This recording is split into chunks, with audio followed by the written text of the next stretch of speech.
तो हेलो दोस्तों, स्वागत है आप सब लोगों का आपके अपने चैनल A to Z पोल वीज़ा में। आज की इस वीडियो में हम लोग बात करेंगे क्रोशिया का वर्क परमिट क्यों डिले हो रहा है। अगर किसी ने ऑलरेडी अप्लाई किया है तो प्रोसेस इतना स्लो क्यों चल रहा है, आज हम लोग उसके बारे में बात करेंगे। वीडियो में आगे बढ़ने से पहले अगर आप हमारे चैनल पर नए हैं तो चैनल को सब्सक्राइब कीजिए और बेल आइकन को दबाना मत भूलिए। तो चलिए स्टार्ट करते हैं। बात करें अगर 2024 की या जो 2023 की, उसमें जो प्रोसेस था वो प्रोसेस थोड़ा डिफरेंट था। क्रोशिया के लिए जब आप अप्लाई करते थे 2023, 24 या 22 की बात कर लीजिए, उसका प्रोसेस अभी के 2025 के प्रोसेस से बहुत सारा डिफरेंट था। उस टाइम पे आपका प्रोसेस बहुत जल्दी, बहुत फास्ट आप लोगों को वर्क परमिट और वीज़ा का प्रोसेस बहुत जल्दी हो जाता था। लेकिन अभी 2025 में कह लीजिए, जो जनवरी और फरवरी के बाद में बहुत सारे चेंजेस हुए हैं। उनमें सबसे पहला चेंजेस तो एक ये था कि अगर आप अभी क्रोशिया में अप्लाई कर रहे हैं तो आपकी जो कंपनी है क्रोशिया में, उसकी जो मतलब पोजीशन है बहुत अच्छी होनी चाहिए, एक स्ट्रॉन्ग कंपनी होनी चाहिए, वो अच्छे टैक्स पे करती होनी चाहिए, तो ही आपका वर्क परमिट वहाँ से इशू होएगा। तो ये तो इसके रिलेटेड मैंने ऑलरेडी एक वीडियो बनाई हुई है, आप लोग देख सकते हैं जाके क्या क्या चेंजेस हुए हैं उसमें। लेकिन आज की वीडियो में हम लोग बात करेंगे क्यों आप लोगों का जो वर्क परमिट डिले हो रहा है। उसकी सबसे पहली जो रीज़न वो तो ये है कि जो क्रोशिया गवर्नमेंट ने चेंजेस किए हैं क्रोशिया वर्क परमिट के रिलेटेड, या उसकी जो कह लीजिए गाइडलाइंस है, उनमें बहुत सारे चेंजेस किए गए हैं। उसकी वजह से आप लोगों के जो वर्क परमिट है वो डिले होते हैं। मार्च 2025 से क्रोशिया गवर्नमेंट ने जो नया कानून बनाया उसमें सबसे पहला चेंज ये है कि जिस भी क्रोशिया कंपनी में आप अप्लाई कर रहे हैं, जो आप जाना चाहते हैं, उस क्रोशिया कंपनी को एक क्रोशियन नागरिक को कम से कम 1 साल के लिए अपने पास काम के लिए रखना बहुत ज़रूरी है। मतलब अगर आप किसी कंपनी में काम कर रहे हैं तो वहाँ पे क्रोशिया का कह लीजिए, या वहाँ का जो लोकल है उसका होना बहुत ज़रूरी है, वो वहाँ का नागरिक वहाँ पे काम करता होना चाहिए। दूसरी शर्त ये है, जो क्रोशिया की कंपनी है उसकी मिनिमम जो इनकम है वो कम से कम 10,000 यूरो के आसपास होनी चाहिए। ऐसा नहीं कि आप किसी कंपनी में जा रहे हैं, उसकी जो मिनिमम इनकम है वो 10,000 से कम है तो आपका जो वर्क परमिट वो इशू नहीं किया जाएगा। आपकी कंपनी ब्लैक लिस्ट नहीं होनी चाहिए, कंपनी के ऊपर कोई ऐसा मतलब चार्जेस ना लगे हों कि वो ब्लैक लिस्ट हो, जहाँ वो टैक्स पे ना करती हो। तो इन चीज़ों का भी ध्यान रखना पड़ेगा आपको।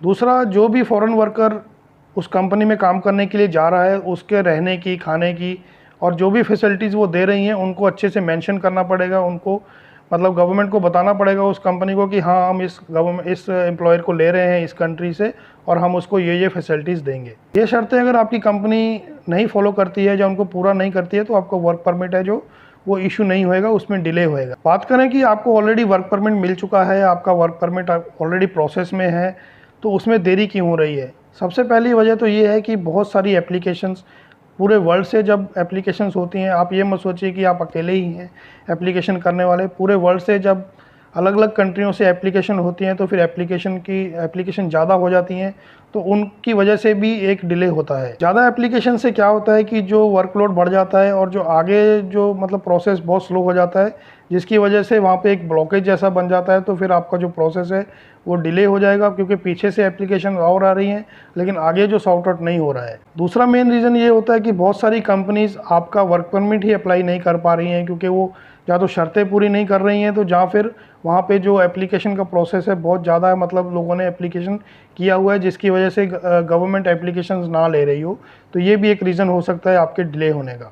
दिल्ली की अगर बात करें, जहाँ पे आपका वर्क परमिट का प्रोसेस जो 15 दिन में होता था, वही आप 3 से कह लीजिए 6 महीने का टाइम लेके चलिए कि अगर आपने अप्लाई किया है आपका वर्क परमिट वहाँ पे क्रोशिया में आपकी कंपनी ने, तो 15 से या 1 महीने के अंदर अंदर उसका जो प्रोसेस स्टार्ट हो जाता है। लेकिन अभी इसको 6 से 9 महीने का टाइम लेके चलिए कि इतना टाइम आपका वर्क परमिट प्रोसेस में चल रहा है। वर्क परमिट अप्लाई करने के लिए ज़रूरी डॉक्यूमेंट्स क्या हैं उसके बारे में जानते हैं। सबसे पहला जो डॉक्यूमेंट है वो है आपका पासपोर्ट, जिसकी वैलिडिटी कम से कम 1 से 1.5 साल आपके पास होनी चाहिए, इस चीज़ का ध्यान रखिए। नेक्स्ट डॉक्यूमेंट आपका आता है जॉब कॉन्ट्रैक्ट, जो कि आपको आपकी कंपनी प्रोवाइड करेगी।